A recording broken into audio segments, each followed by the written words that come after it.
I, 33F, am Hindu, and it is a custom in my religion for babies to go through a rite of passage by shaving their heads when they're typically 1 to 3 years old. It's extremely common in India, as both Hindu and Muslim communities follow this practice. My husband is from the US, and we've been married for 4 years. We're currently in India, visiting my family. 2 days ago, we were on FaceTime with his parents and mentioned that while we're here, we will have a ceremony, Mundan, for our daughter, 3F, where they shave off the baby's first hair. They were excited, and my mother-in-law even asked me to send photos. Everything was okay until my husband joked, "You'll finally know what Maya looks like as a baby." My mother-in-law was confused, but when she learned about the shaving, she was furious. This was not even for religious reasons since she knows my daughter is being raised Hindu, though my husband's family is black and are devout Christians, but my husband left the religion years ago. She has never expressed anger towards this in particular, so it was not the reason for her outburst. She went on a tirade about how I was trying to unblack my daughter and how I don't like my daughter's hair. She said I don't love her natural hair and have consistently tried to make it like mine, which is frankly not true. She also mentioned I'll start bleaching her skin soon, since it's common with my people. This is completely baseless. Not only are we darker than her entire family, but also, this was completely out of the blue. I've done my best in my search for my daughter's hair care. I visited many black-owned salons with my sisters-in-law and found the perfect one for my daughter. My husband researched hair care products for babies, and Maya's hair is very healthy. I've heard no complaints from anyone. I even have a hair oiling tradition with her.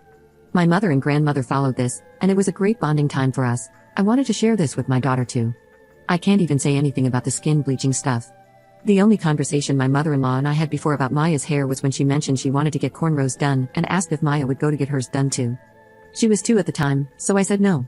I completely blew up at her after this.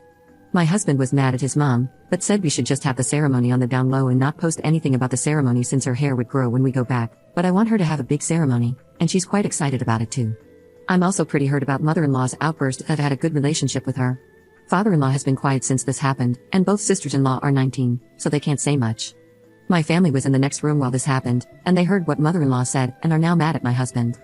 I don't know, this was supposed to be a fun trip back home, and it just spiraled into this. Update 1. The ceremony was held yesterday, and I'm so glad I went through with it.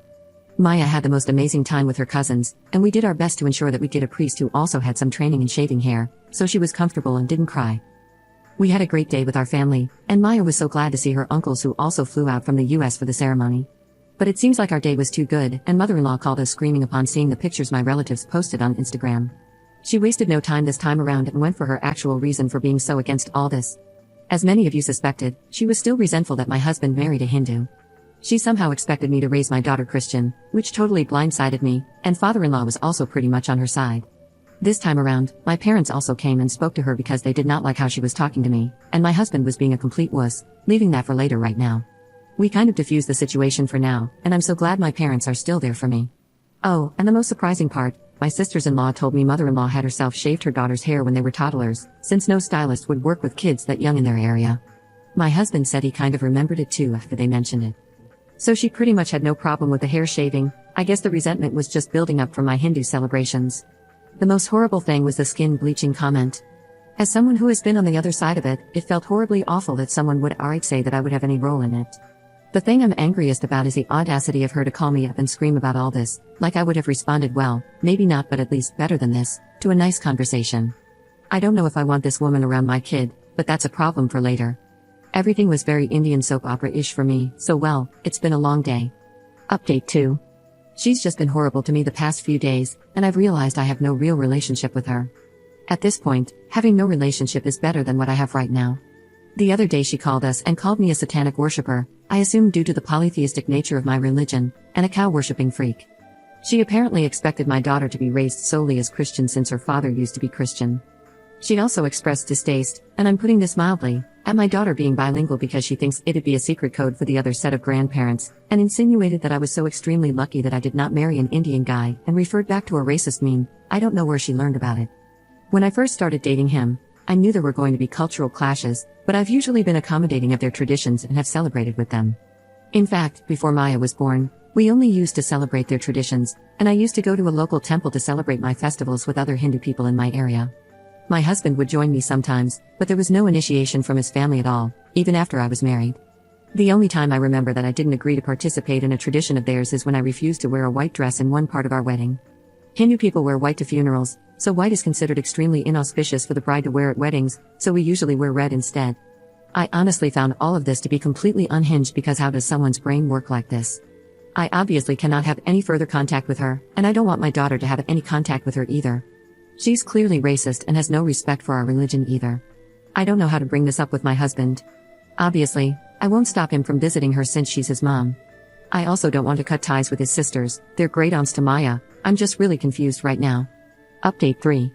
We had a few discussions, and I suggested going no contact, or at least low contact with mother-in-law and father-in-law. After we returned to the US, he decided to visit them without Maya to get some documents that my husband needed. I tried to keep my distance, so I was sitting in our car 3 blocks away, but apparently mother-in-law heard from a friend that I was trying to pull her son away and magically found my car too, so basically, my husband snitched on me. She doubled down on her hurtful comments and even added more fuel to the fire. She accused me of brainwashing her son and trying to Indianize him. She claimed that I was stealing their family and culture away from them. It was disheartening to see my husband tell all this to mother-in-law. He saw how distressed I was for months and still did all this. He acted like a complete mama's boy, choosing to side with her instead of defending me and our daughter. I had always seen him as a kind and supportive partner, so this betrayal felt even more painful. He suggested marriage counseling, and I agreed for a while, but it became increasingly clear that our differences were too significant to overcome. My husband's two-faced nature, where he would say one thing to me but allow his mother to treat me poorly, was a deal-breaker. It was like he had never learned to speak for himself and grew up being pushed around by his mother, so he couldn't even have a normal conversation with me. Now that I think of it, we never had any disagreements about any major stuff ever, so that's definitely a huge red flag. My husband was kind of in all my friend groups from college and beyond, and I really don't have any friends that are exactly neutral since we went to college at the same place and now work at the same place. I miss India a lot, where I have a strong support system with my family and friends, or staying in the US. It's not really the 70s or 80s anymore. There would not be a significant difference in our lifestyle if I lived in the US or India right now. Moving back to India would give me the emotional and family support that I really need right now, but I worry about the potential racism Maya might face in India as a half-black girl. Moreover, my husband is unlikely to agree to the idea of his daughter moving to a different continent, and I don't think that it would be the best for her to grow up without a dad. We are now in the process of filing for divorce. It's ironic how I, as someone who married a non-Indian, still found myself trapped in the Sas Bahu drama. I really don't know what to do, and it's honestly so stressful.